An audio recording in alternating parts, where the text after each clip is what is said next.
मेरे प्यारे सभी साथियों को आज 77वें गणतंत्र दिवस की हार्दिक शुभकामनाएं।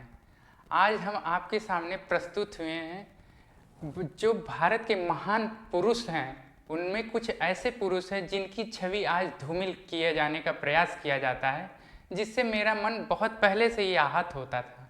इसलिए आज इस गणतंत्र दिवस के समारोह पर मैंने एक पहल शुरू की है कि किसी एक व्यक्ति, आज मैं गांधी जी के बारे में आपसे चर्चा करूंगा तथा उनकी जो छवि धूमिल की जाती है उनके बारे में हम आपसे बात करेंगे, ताकि हम अपने महापुरुषों की अवहेलनाएं जो होती हैं, जो उनकी तमाम मीम्स कार्टून्स वगैरह उनकी बनाई जाती हैं, उन पे आज हम सारे मुद्दों को, सारे पहलुओं को रख सकें। इसलिए आप लोग, मैंने ये एक लेख तैयार किया है गांधी जी पे, जो आपके समक्ष में प्रस्तुत करूंगा। आप लोग स्वयं उसका मूल्यांकन करिएगा। सुनिएगा, आप लोग गौर फरमाइएगा कि मेरा विचार उतनी ही सीमा तक तर्कसंगत है जितना कि मैं गांधी जी को पढ़कर समझ पाया। किंतु वर्तमान परिदृश्य में जब मैं गांधी जी की आलोचना, मीम्स, कार्टून्स इत्यादि देखता हूँ तो मेरा मन व्यथित हो उठता है और हृदय वेदना से भर जाता है। तमाम social media, WhatsApp, Facebook, YouTube आजकल लोगों के ज्ञान का माध्यम बन चुके हैं, जहाँ झूठ को तर्कसंगत बनाकर ऐसे प्रस्तुत किया जाता है जैसे कही गई बात सच हो। ऐसी बातों को सुनकर मुझे हिटलर के उस साथी की याद आती है जो इस सिद्धांत पर कार्य करता था कि अगर झूठ से झूठ भी बातें बार बार दोहराई जाएं तो उसे सच बनाया जा सकता है। कभी समय मिले तो गोबेल्स नाम के उस दबंग व्यक्ति को भी आप पढ़िएगा। कुछ किताबों का अध्ययन करने के बाद गांधी जी को जान पाया कि वो इतने संपन्न परिवार से थे कि अपना जीवन तमाम सुख सुविधा व भोग विलासिता में व्यतीत कर सकते थे, किंतु उन्होंने ऐसा जीवन नहीं चुना जिससे आप भी भली भांति परिचित हैं। कभी आपने विचार किया आखिर गांधी जी को ही केंद्र में क्यों रखा जाता है, जबकि अन्य लोग जैसे सरदार पटेल, सुभाष चंद्र बोस जी और अन्य कई महान व्यक्तित्व हैं जो उनके सहयोगी रहे, किंतु उनकी आलोचनाएं नहीं होती हैं। जहाँ तक मैं जान पाया, यदि आप बड़े कद के व्यक्ति की आलोचना करते हैं तो आप लाइमलाइट में आ सकते हैं। बापूजी की आलोचनाओं की एक सूची तैयार करें तो कुछ ही मुद्दे हैं जिनको लेकर उनकी अक्सर आलोचना होती हैं। आज हम उसी में से सिर्फ एक मुद्दे पर ही चर्चा करेंगे, क्योंकि हमारे पास बहुत समय है नहीं। इस वजह से सिर्फ एक मुद्दे पर आज हम बहस करते हैं कि आखिर क्यों उसमें गांधी जी की आलोचना होती है। तो हम बात करते हैं कि कुछ लोग कहते हैं कि गांधी जी चाहते तो भगत सिंह की फांसी रुकवा सकते थे। आइए हम इस पे विचार करते हैं कि क्या सच में गांधी जी चाहते तो भगत सिंह की फांसी रुक सकती थी। सबसे पहले मेरा आपसे सवाल है, गांधी जी कौन थे? क्या ब्रिटिश गवर्नर थे? क्या किसी पद पर आसीन थे? आखिर उनके पास इतनी क्षमता कहाँ से आती?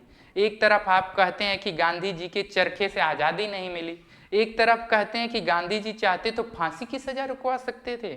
इन सब बातों से इतर यदि तथ्यों को ध्यान में रखा जाए तो इस मामले को गांधी इरविन समझौते से जोड़कर देखा जाता है। हालांकि गांधी जी ने राजनीतिक बंदियों को रिहा करने की मांग रखी थी तथा कांग्रेस के कराची अधिवेशन में इस मांग को गांधी इरविन समझौते को मंजूरी देनी थी, किंतु इसके 6 दिन पूर्व ही 23 मार्च 1931 को भगत सिंह को फांसी दे दी जाती है। रही बात इस अधिवेशन में गांधी जी को काला झंडा दिखाने की, तो वो पंजाब नौजवान सभा के कुछ सदस्यों द्वारा काला झंडा दिखाया गया था। इरविन से उनके दिखाने का सिर्फ एक मकसद था कि इरविन से समझौता क्यों, जबकि भगत सिंह को फांसी दिए 6 दिन ही हुआ था।